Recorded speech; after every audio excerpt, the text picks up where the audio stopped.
Buenas noches. El programa que empieza en este momento hablará de mujeres y de hombres, naturalmente, en relación con las mujeres. Esta noche quiero empezar felicitando a una actriz que ha tenido la valentía de rebelarse contra el Photoshop. Yo no soy esa, ha dicho Inma Cuesta. El Photoshop, en un reportaje periodístico, le quitó la redondez de las caderas. Vaya que le robó feminidad para que, sin permiso ni respeto, se la identificara con el estándar de modelo de delgadez impuesto por quienes desprecian los valores que no sean la belleza que ellos han decidido. La actriz reivindica la verdad de su cuerpo y exige respeto. El fotógrafo y el director del periódico que publicó el reportaje, con las fotos de la actriz retocadas, han contado que no lo hicieron por propia iniciativa, sino que la agencia que representa la película que se va a estrenar, que está a punto de estrenar, fue la que pidió los retoques. Cuesta es una buena actriz, es guapa porque la naturaleza se lo ha regalado y con su gesto ha demostrado además que es una mujer valiente y fuerte, que no está dispuesta a consentir que nadie le robe ni un gramo de su anatomía. Porque ella es la actriz que está con todo lo suyo, con absolutamente todo, de la cabeza a los pies, y es sobre todo una mujer que deja sentado que nadie puede tocar su cuerpo cuando a ella no le dé la gana, ni siquiera su cuerpo en una foto. La luna te mira, tu hermana te quiere.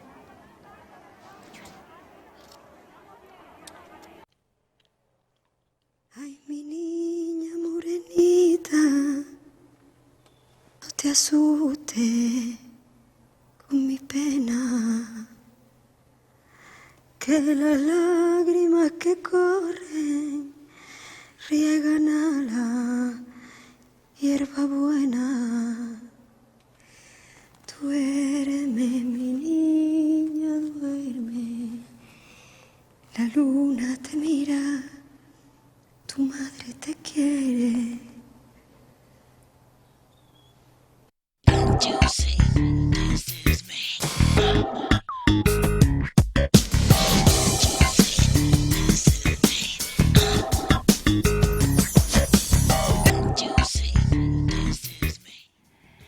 Decía Walt Whitman que para sentirse bien, para sentirse a gusto, solo necesitaba una cosa: estar con la gente que le gustaba. Bueno, pues estoy bien porque me gusta estar con ustedes, me encanta saber que están a ese lado. Y vengo, pues ya les digo, a hablar de mujeres, pero también de hombres y con hombres, y ustedes lo podrán comprobar esta noche en la que mi primera invitada, y es verdaderamente un placer tenerla aquí a mi lado, es una mujer que no hace mucho estrenó un cargo, yo creo, de muchísima importancia. Es la directora general contra la violencia de género de la Consejería de Igualdad de la Junta de Andalucía. María Ángeles Sepúlveda, buenas noches. Hola, buenas noches, Esperanza. Es un placer realmente, porque sabes muy bien que te admiro desde hace muchísimo tiempo y que me parece muy importante lo que a lo largo de tu vida, de muchos años de tu vida, desde muy, muy joven, has venido haciendo por las mujeres. Porque tú, que eres un montón de cosas, que tengo por aquí apuntadas para que no se me fuera ninguna, porque son verdaderamente muchas, ay, se me ha perdido el papelito, pero luego me acordaré. Pero bueno, tienes un bagaje profesional muy importante y muy acreditado y que yo creo que da la medida de la importancia que se le ha querido dar a esta dirección general, ¿no? Porque verdaderamente el asunto del maltrato, el asunto de la violencia de los hombres contra las mujeres es tan viejo como el mundo, pero desgraciadamente cuando tantas cosas se han superado, estas seguimos sin superarlas.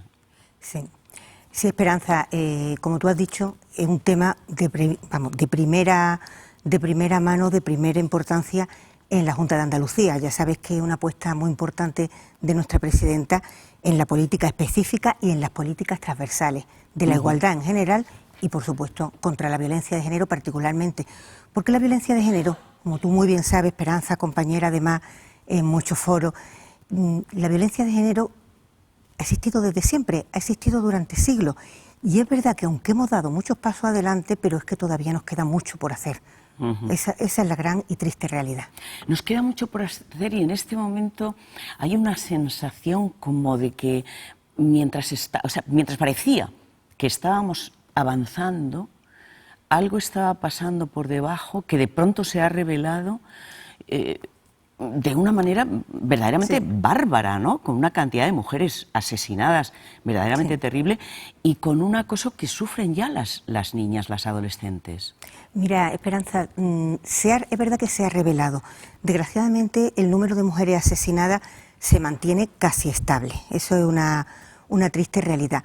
Lo que ocurre es que ha descendido, no tanto en Andalucía, sinceramente, pero ha descendido a nivel global debido a los recortes que el Gobierno central ha hecho en materia de igualdad y de coeducación, ha descendido todo lo que es la prevención. Lógicamente, si deja de existir una coeducación, si deja de existir una educación para la ciudadanía, nos vamos a encontrar, no quizás en un año, pero sí conforme va pasando el tiempo, y ya 4 años después lo estamos notando, imagínate dentro de más años, pues ya estamos notando estos pasos atrás desde la educación más primaria, desde la educación más básica. Por eso también encontramos una gran importancia de la violencia de género en las personas jóvenes, aparte de que ahora se detecta más. Tenemos estas dos... Sí, se detecta más y seguramente en este momento también lo que ocurre es que los medios de comunicación, después de un tiempo en el que las cosas se hacían de una manera quizás sensacionalista, en este momento no se hace, pero se sigue teniendo mucho en cuenta cada vez que se produce un caso, bueno, de estos tremendos, ¿no? que acaban en el asesinato. Hombre, los medios de comunicación tenéis un papel fundamental no solamente en la difusión, en lo que es la sensibilización y en la formación, eso por supuesto. Y yo sí he notado, aunque todavía, insisto, queda por hacer, pero sí he notado un avance en que las noticias empiezan a ser menos sensacionalistas y más de concienciación en lo que es el problema de la violencia de género. Olvidarse de lo que es exclusivamente la mujer asesinada, que de por sí ya es muy importante, no hay que olvidarse de ella, pero incidir más en todo lo que significa para toda la sociedad y todo lo que sería, bueno, pues este nivel de conciencia que tenemos que tener todas y todos para la lucha contra la violencia. Tenemos que estar unidas, por supuesto. Tenemos leyes, y tenemos 2 leyes estupendas, 2 leyes además que fueron pioneras en Europa, no solamente, en fin, en algún lugar de España surgió una ley, no, fueron 2 leyes, la ley de igualdad, que yo creo que es una ley que justifica una legislatura, y la ley contra la violencia de género, que igual puede ser una ley para decir, bueno, esta es la única ley importante que he hecho en esta legislatura, pues bueno, pues ya me vale, ¿no? 2 leyes que nacieron siendo unas leyes fantásticas y que han servido, pero que las hemos superado. Bueno, una cuestión es las leyes que tenemos y otra la aplicación de la ley. Yo creo que tendríamos que empezar hablando de estos 2 temas diferentes. Las leyes son buenas, desde luego que sí.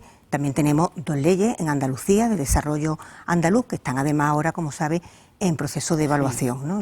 También nuestra ley andaluza de igualdad y la ley contra la violencia de género en Andalucía, además de, por supuesto, las leyes estatales.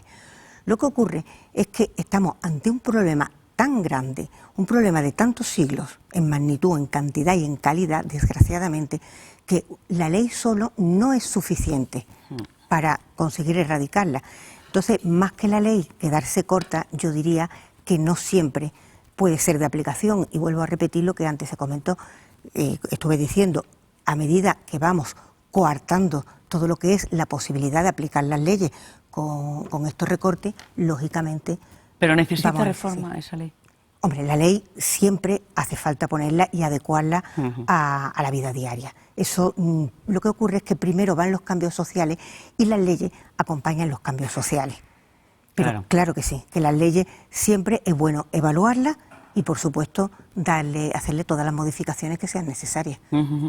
Y es muy importante hablar de este asunto. Es seguro que a mucha gente le molesta que se hable de esto, porque hay mucha gente que cree que, en fin, que todas las carencias están ya superadas, cosa que verdaderamente es falsa en general, ¿no? Y en este caso en particular. Pero es muy importante hablar de esto y es muy importante que cuando, por ejemplo, la familia está en la casa, aparezca en la televisión un reclamo, un spot que diga cuidado, ¿no? Porque en ese momento yo creo que hay que tener presente que las mujeres, todas las mujeres, deberíamos tener presente que en cualquier instante, en este mismo instante, hay alguien que nos está viendo, que está esperando el momento oportuno para ofender a la mujer que tiene al lado, para maltratar a la mujer que tiene al lado. Si todos pensáramos que eso pasa en cualquier instante, en todas partes, por supuesto, pero también al lado de nuestra casa, si todos pensáramos eso, a lo mejor eso haría que hubiera un comportamiento colectivo, un comportamiento social distinto, ¿no? Sí, Esperanza, que tú lo has dicho. Lo primero es que tenemos la falsa creencia de que hemos alcanzado la igualdad. Una cuestión es la igualdad legal y otra es la igualdad real. Entonces, la igualdad real todavía queda por hacer y todavía queda en todo y cada uno de los actos que se cometen, no ya solamente actos de maltrato evidente, de agresión evidente, sino en todo lo que serían los micromachismos, en los pequeños gestos del día a día. Por tu pareja, expareja, pero también vamos a otro ámbito, en el ámbito laboral, en el ámbito general social, la discriminación, la desigualdad de día a día. Todo eso es el germen de la violencia de género. Y desde luego, si todas las personas tuviéramos conciencia de que esa familia aparentemente normal, esa persona, ¿no? En este caso este hombre, aparentemente que dicen buen padre de familia, y nos dejásemos de todos los mitos y la idea errónea que, bueno, que nos ha imbuido, como sabe, el sistema patriarcal, realmente nos daríamos cuenta que desgraciadamente la violencia de género la tenemos a nuestro lado, porque es que forma parte todavía de nuestra estructura social, la desigualdad. Has dicho buen padre de familia. Un maltratador de una mujer puede ser un buen padre. Para mí no, desde luego, para mí no. No solamente por lo que puedan ver los hijos y las hijas, sino porque también está transmitiendo y enseñando unos valores y también una forma de relacionarse que, bueno, que lógicamente no es una manera ni sana ni de una sociedad democrática. Pero, sin embargo, hay jueces que les permiten a los padres tener la patria potestad. Claro, y ahí te iba a comentar, fíjate que solamente el 3,3% de las órdenes de protección tienen suspensión del régimen de visita de los hijos y de las hijas, solo el 3,3%, o sea, una cantidad mínima. Esa idea del buen padre de familia, yo es que me pregunto, ¿qué es un buen padre de familia? Porque es que seguimos pensando en el padre, quizás el padre proveedor, que lleva un salario a casa, que no siempre ocurre, porque cuando hay un maltrato económico a la mujer, por ejemplo, una restricción económica, o incluso a la mujer que se le deja de pasar la pensión, hecho desgraciadamente habitual, eso está incidiendo en los hijos y en las hijas. Entonces, un maltratador, una persona que maltrata, que se relaciona a través de la violencia, de la desigualdad y de la discriminación, no podrá ser un buen padre de familia. Insisto que es que eso es una idea errónea, pues bueno, fruto de la mentalidad patriarcal todavía vigente. Hay algo terrible, una variante de la violencia de género, que es la violencia contra los hijos para hacer daño a la madre, ¿no? A la mujer. Es terrible, pero ¿eso es un fenómeno nuevo? No, en realidad ha existido siempre. Lo que pasa es que, insisto, ahora se está dando a conocer. Hasta hace muy poco se dejaba a los hijos y a las hijas aparte y se consideraba solamente la violencia directa hacia las mujeres. Incluso, como sabemos muy bien, otra forma de practicar la violencia, no me gusta la palabra practicar, pero los instrumentos de violencia era el maltrato emocional o psicológico, que antes ni siquiera se consideraba. Una forma terrible y dañina de hacer daño a las mujeres es a través de sus hijos y de sus hijas, instrumentalizar a los niños para hacer daño a través de lo que más quiere esta mujer. Siempre ha existido, insisto, ahora se conoce más. Y luego algo que antes no ocurría, ahora se está contabilizando. Fíjate qué palabra más terrible, decir contabilizar, cuando estamos hablando de menores huérfanos o de menores que han sido asesinados a manos de sus propios padres para hacer daño a las madres. Insisto, eso antes no se contemplaba, no se contabilizaba, y en el momento en que se tira de la cuerda o se abre la caja de Pandora, es que sale, bueno, pues toda la terrible situación que existe. La igualdad, hablábamos antes de la igualdad, es la ley de igualdad. Es tan importante esa ley, que es una ley para el empoderamiento de las mujeres, porque mientras las mujeres, en fin, estén por debajo en un escalón profesional, laboral de los hombres, que no tengan independencia económica, que no se empoderen precisamente a través de esa realización social del trabajo, ¿no? Bueno, están en inferioridad de condiciones, ¿no? La igualdad, la ley de igualdad, esa es, en fin, una otra joya importante a considerar en cada momento para reformarla como sea conveniente, porque es muy importante, ¿no?, el empoderamiento de las mujeres. Mira, en ese sentido. el empoderamiento de las mujeres tenemos que partir de la base que si las mujeres estamos por debajo de los hombres, hay que empoderar para igualar. Es que yo quiero que ese concepto quede muy claro, porque a veces dentro de estas ideas erróneas que se tienen, se cree que es para que las mujeres queden por encima en una posición superior. No, es empoderar para igualar. Y uno de los grandes problemas, y que además incide la ley de igualdad y nuestra ley andaluza concretamente, es precisamente en el ámbito del empleo. Las reformas que tenemos ahora de la ley nuestra andaluza de igualdad, precisamente va un grupo para que sea en el ámbito de quitar la desigualdad salarial, en este ámbito. Claro, claro, es que eso es muy importante, es tremendamente importante. Andalucía va a ser la primera comunidad en la que se va a aplicar un protocolo institucional contra la violencia de género en las redes sociales. ¿En qué consiste eso? Pues mira, eso es una apuesta también pionera por parte de la Junta de Andalucía, del gobierno de andaluz, para combatir la violencia de género. Las redes sociales es una forma también más, desgraciadamente, de instrumentalizar la violencia. Ahora mismo ya encontramos formas de violencia de género groseras, igual que antes, ¿no? Por supuesto, el puñetazo, las patadas, pero hay otras formas de agredir. Con el tiempo va evolucionando, no se ha eliminado aún en la sociedad la violencia de género porque toma nuevas formas. Entonces, en este caso es a través de la comunicación de las redes sociales, el acoso a través de las redes, todo lo que es la utilización del cuerpo de la mujer a través de las redes, la revelación de secretos. ¿Qué hace este protocolo? Ayudar a detectar, a través de los ítems que hace el protocolo, ayudar a detectar formas de violencia que posiblemente la propia mujer y a veces también la profesional o el profesional que tiene delante no se había dado cuenta, sino simplemente que va como con un subterfugio subterráneo y entonces entra de esta manera la violencia. El protocolo de ciberdelincuencia, porque realmente no olvidemos que todo este acoso y toda esta persecución es un delito, es una forma de ciberdelincuencia, pues este protocolo de ciberdelincuencia ayuda a detectar la violencia a través de las redes, por tanto va a enfocar el tratamiento y la atención a las víctimas y siempre estamos dando un paso adelante en la prevención. Claro, claro. Vamos a hablar luego de eso, de las adolescentes y de la violencia precisamente a través de las nuevas tecnologías. Pero has hablado en un momento determinado, como se decía, has dicho cuerpo de la mujer. Ese cuerpo de la mujer que maltratan absolutamente, bueno, pues muchos, desgraciadamente, muchos hombres, pero no es solamente el maltrato físico, hay esos otros maltratos psicológicos absolutamente terribles, insoportables, pero es que vuelvo al principio del programa. Lo que ha hecho Inma Cuesta a mí me parece de un valor importantísimo. Sí, señores, tengo unas caderas anchas, ¿y qué?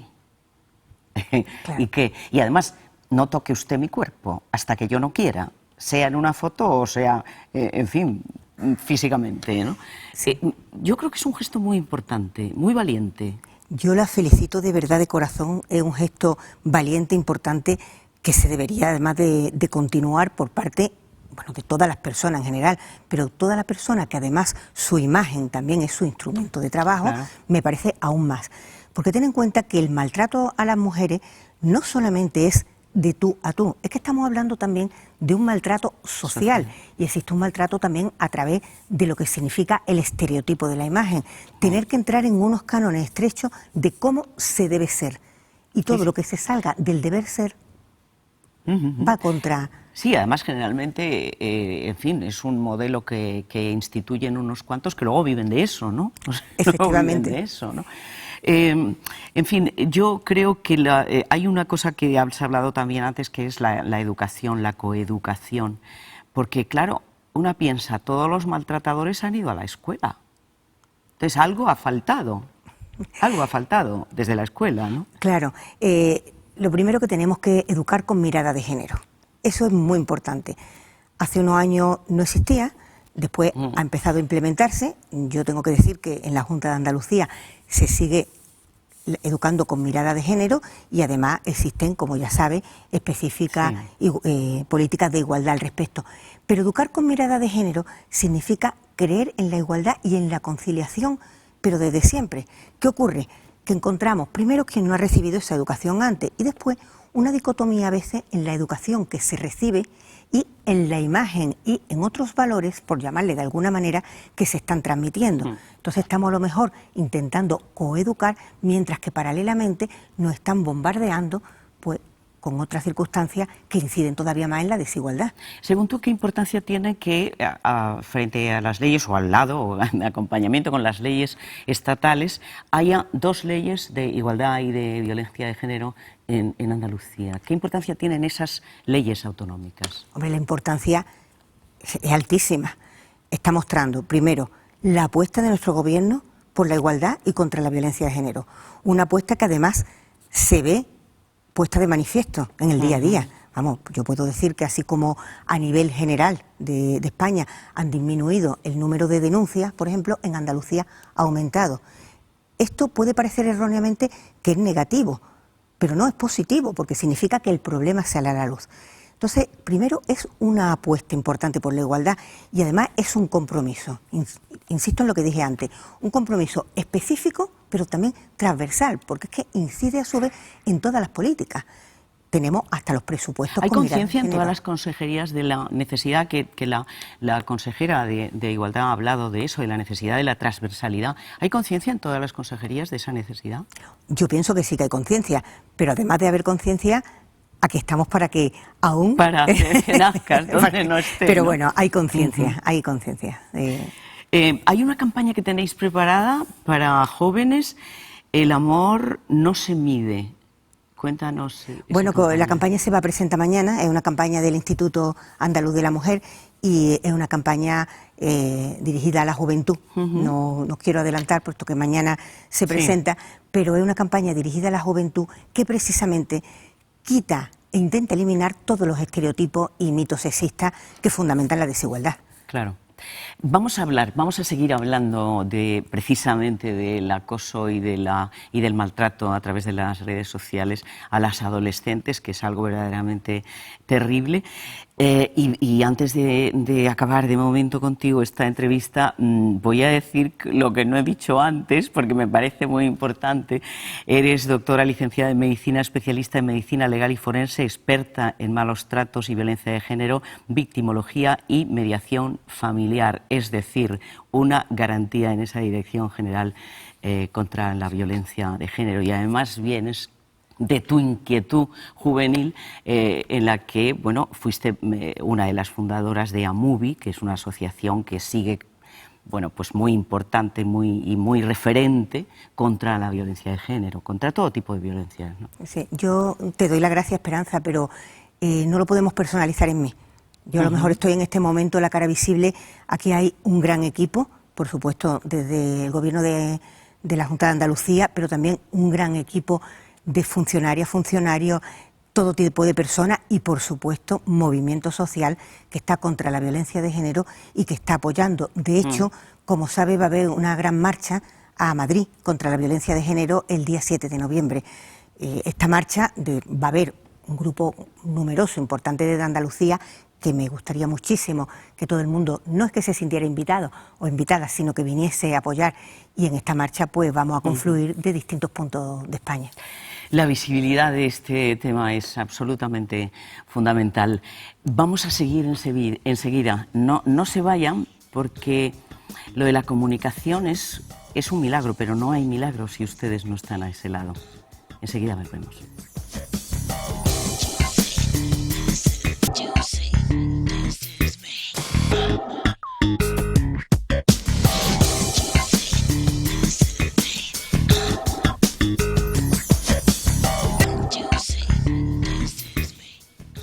Seguimos y quiero presentarles ahora a una niña que está absolutamente convencida de la importancia de su libertad que piensa que sin igualdad no hay libertad. Es una superheroína virtual. Les presento a Super Lola.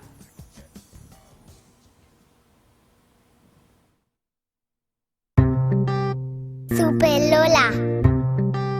Super Lola. Super Lola. No penséis que todas las niñas son iguales. No, no, no. Hay niñas altas, bajitas, redondas, azules, valientes, artistas, ligeras, novias, imaginativas. Y Lola es una de esas niñas. Y Lola es una de esas niñas que sueña con volar y trepar a los árboles más altos del parque. Lola es decidida, intrépida, divertida, fuerte, lista, rápida y muy valiente. Y muy valiente. Lola de mayor quiere ser superheroína. Superheroína. Sí, de las que salvan al mundo y ayudan a la gente y a los gatos que se quieran atrapar en los tejados. Ella sueña con un mundo mejor en el que todas las niñas y niños se sientan libres para hacer lo que quieran.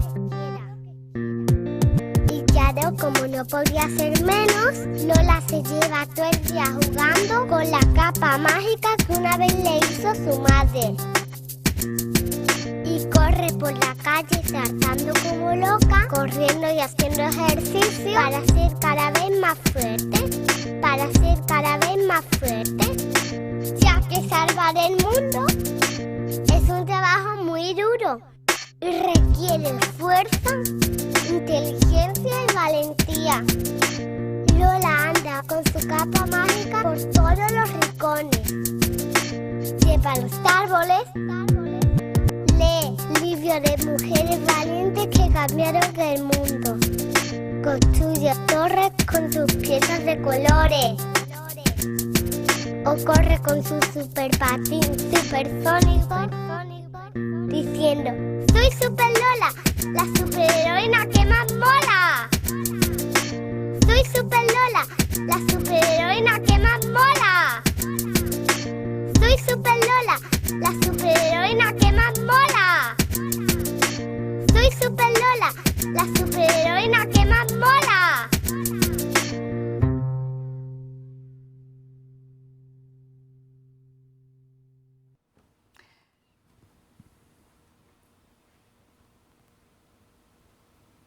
Mola. Super Lola mola. Está aquí su madre, Gemma Otero Gutiérrez. ¿Qué hay? Buenas noches. Hola, buenas noches. Madre de Lola virtual y madre de Lola física. Y real. Que Como tiene lo esa grabamos. vocecita que Sí. escuchábamos, que es tu Sí. hija. Lola era Ujú. pequeña cuando lo grabamos, tenía unos 4 o 5 añitos y ahora ya tiene 8, pero sí, Lola virtual y real. ahora que tiene 8, ¿qué piensa de esa Super Lola de pequeñita? Pues ahora que tiene 8 está como un poco ya cansada de tanta Super Lola en su vida. Sí, no, pero yo Pero- digo, si alguna de esas cosas que ella decía las tiene tan claras como Sí. las tenía la niña virtual. Sí, bueno, en casa intentamos, yo trabajo como experta en género y tratamos siempre en casa de que ella se críe y crezca, ¿no?, en un entorno igualitario. Sí que es verdad que ella forma parte de un proceso de socialización diferencial del que no puede huir, pero la idea y fundamentalmente que de hecho es lo que hay que trabajar en la familia es darle estrategias y herramientas para que ella empiece a ver, a detectar dónde hay espacios que no le son dados como por el hecho de ser niña y que ella luche para llegar. Ahora vamos a hablar de todo eso, pero quiero presentarles también a nuestro primer hombre de esta temporada, Francisco Manuel Gutiérrez Romero, magistrado titular del Juzgado número 2 de Sevilla de Violencia sobre la Mujer, Violencia de Género. Buenas noches. Buenas noches. Juzgado contra la violencia de género. Yo quiero, antes de nada, que me diga la importancia que tiene la existencia de un juzgado como ese. Bueno, en primer lugar, el nombre concreto es Juzgado de Violencia sobre la Mujer, Sobre la mujer, sí. no de violencia de género. y es un juzgado que se crea en el año 2004 con la publicación de la Ley de Violencia y posteriormente con la entrada en vigor. Se crea un juzgado exclusivo pensando que esa especialidad y esa formación específica en esta materia pues puede suponer un avance importante en la lucha contra este tipo de lacra social que es la violencia sobre la mujer.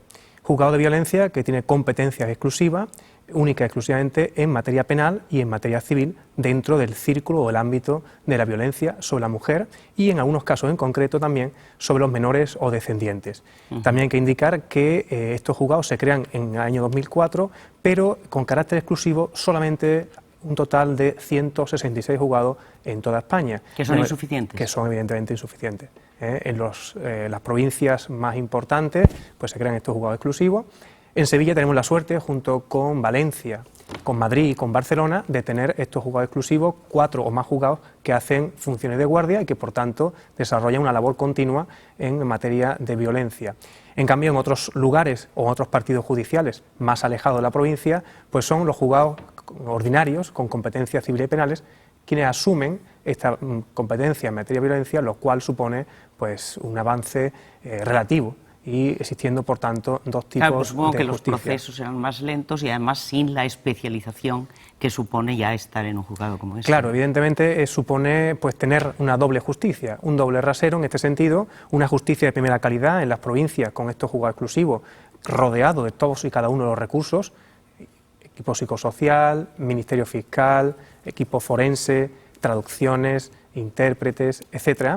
Incluso servicio de atención a la víctima, que es algo fundamental, en los pueblos donde realmente este tipo de juzgados pues no cuentan con muchos de estos medios y además asumen otras competencias que son distintas de la violencia de género. Bueno, sigue con nosotras la directora general de la para la violencia de género, contra la violencia de género de la Junta de Andalucía, de la Consejería de Igualdad, María Ángel Sepúlveda, y me gustaría, yo quisiera hablar sobre todo de adolescentes, porque evidentemente hay mujeres de todas las edades que están sufriendo la violencia.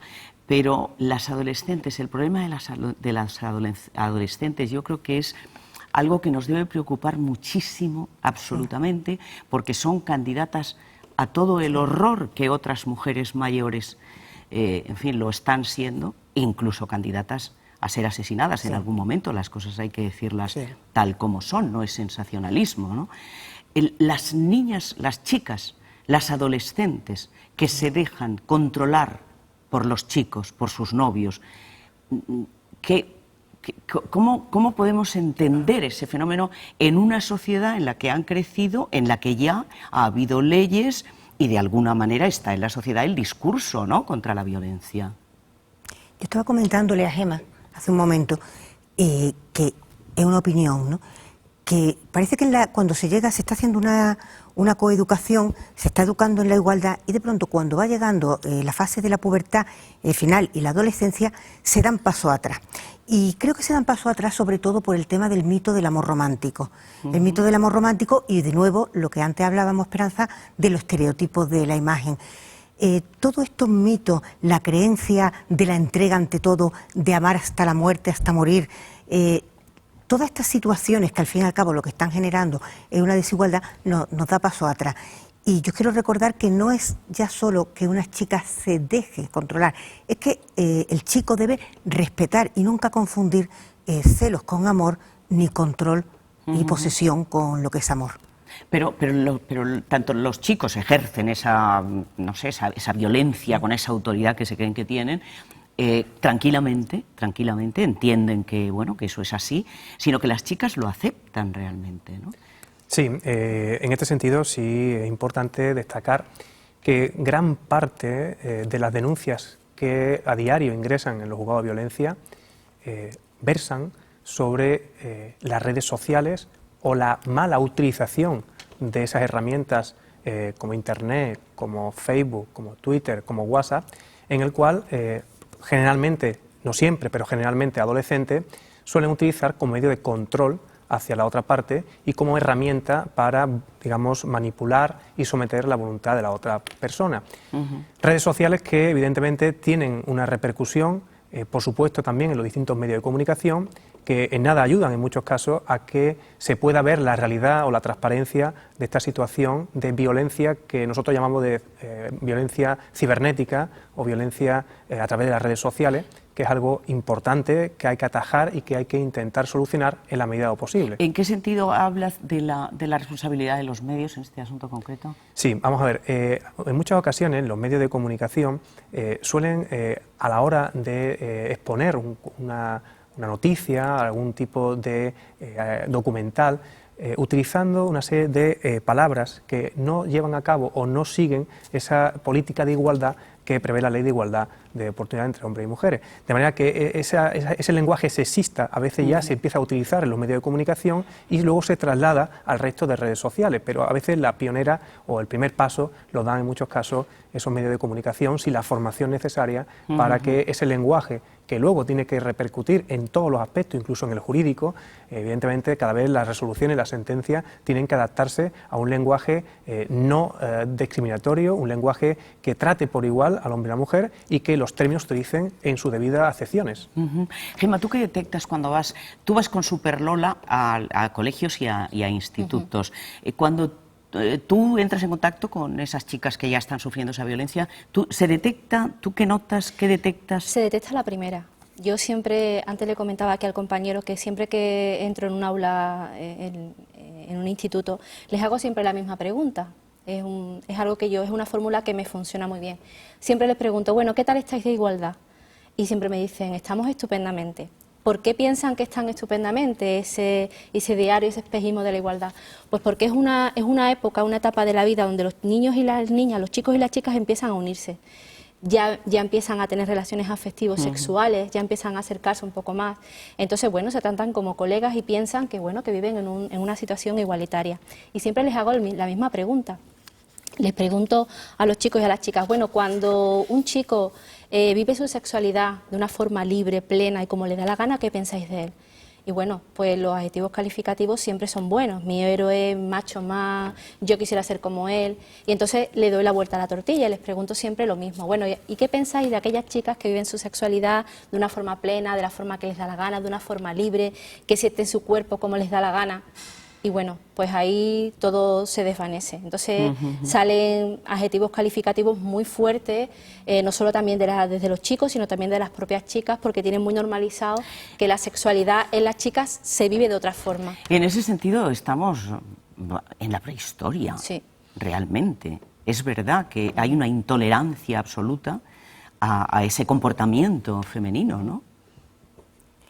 Sí, yo antes también iba a comentar, y bueno, estoy de acuerdo totalmente, los comportamientos femeninos que se salgan de lo que sería la norma del patriarcado, hay una intolerancia que continúa, por supuesto, en nuestros días. Y yo creo que hay que cambiar no solamente la visión de lo que es la imagen de las mujeres, sino también buscar nuevos modelos de masculinidad. Claro. Ese es un punto también importante. ¿Está de acuerdo? Sí, sí, claro, Porque, evidentemente. claro, es muy importante saber la opinión de un hombre en este caso. Por supuesto. Lo que ocurre es que muchas veces, en algunas ocasiones, en los juzgados de violencia, pues nuestra función pues, empieza y termina en el momento de aplicar una norma, una ley, y se excede de nuestras competencias el tener que intentar pues arreglar una situación social que ya viene deformada o que no se ha prevenido con anterioridad. Por tanto, muchas veces estamos como último resorte del sistema a los efectos de simplemente de castigar. Yo creo que el castigo no es, digamos, ni mucho menos la panacea para solucionar este problema, es un instrumento que tiene el Estado para intentar reparar el daño causado a la víctima, pero no es ni mucho menos la última o la única herramienta. Debe existir prevención, debe existir educación y para mí algo fundamental que yo reclamo en muchísimos foros. Lo que digo puede ser o puede parecer un poco paradójico, pero para mí es fundamental. No solamente hay que tratar a la víctima, lo cual hasta ahora se está desarrollando adecuadamente, con recursos, con instrumentos, con presupuestos, con una serie de derechos que se han ido evolucionando y creciendo cada vez más para que pueda salir de ese círculo de violencia, lo cual es perfectamente válido, es una evolución importante. Sin embargo, para mí es algo también importante tratar a esos presuntos agresores y, por supuesto, a los condenados por acto de violencia. Mientras esa reeducación no se lleva a cabo, tendremos el mismo problema de reincidencia delictiva. El agresor, el condenado, sigue viendo a su víctima como la persona responsable de todos sus males. ¿Ese instrumento de alguna manera existe? Sí, existe, aunque bueno, todavía tiene que avanzar mucho más. Yo estoy de acuerdo, por supuesto, en lo que está diciendo Francisco. Lo que pasa que hay instrumentos, ahora los comentamos, entre otros, y sin ir más lejos, la coeducación, por supuesto, desde la base de la prevención. También dentro de lo que es la justicia juvenil también se hace violencia de género, igualdad en general y reeducación en tema de violencia de género dentro de lo que sería el tema de justicia juvenil. ¿Y hay disposición de los hombres Sí. a ir a acudir a yo lo que iba a esa comentar, ayuda? Sí, bueno, deciros que a estos niveles, dentro ya no del ámbito social ni del ámbito de la administración, sino dentro del ámbito judicial, hay una experiencia piloto que está funcionando muy bien y que se ha iniciado en Alicante a través del presidente de la Audiencia, donde se ha puesto en marcha unas oficinas alternativas a las penas de prisión. De manera que toda persona que es condenada por un acto de violencia o que sufre cualquier tipo de medida cautelar tiene obligatoriamente que pasar por ese tipo de oficina, donde se le somete a un tratamiento y a un programa de reeducación y de rehabilitación dirigido por psicólogos, por trabajadores sociales y sobre todo controlados por el órgano judicial. De manera que el resultado es bastante exitoso en el sentido de que casi un 92% no vuelven a delinquir. Al 92% no vuelven a delinquir, asumiendo realmente el problema que tienen, controlando sus impulsos y realmente siendo una vía alternativa a la pena de prisión que poco o nada resocializa en esta materia. Verdaderamente eso da esperanza, pero además al mismo tiempo, desde luego, lo inmediato que provoca es la necesidad de movilizarse en todos los órdenes, en todos los sentidos y en todos los lugares posibles para que haya resortes y atención del Estado con cada especialista en cada lugar para que eso se pueda atender. Claro. Igual que recientemente, y esto es algo muy novedoso, nosotros en España fuimos pioneros en la entrada en vigor de una ley que de forma integral atajaba la violencia de género. Pionero en el sentido de que fue la primera legislación, o entre ellas las primeras, que adoptó este tipo de norma.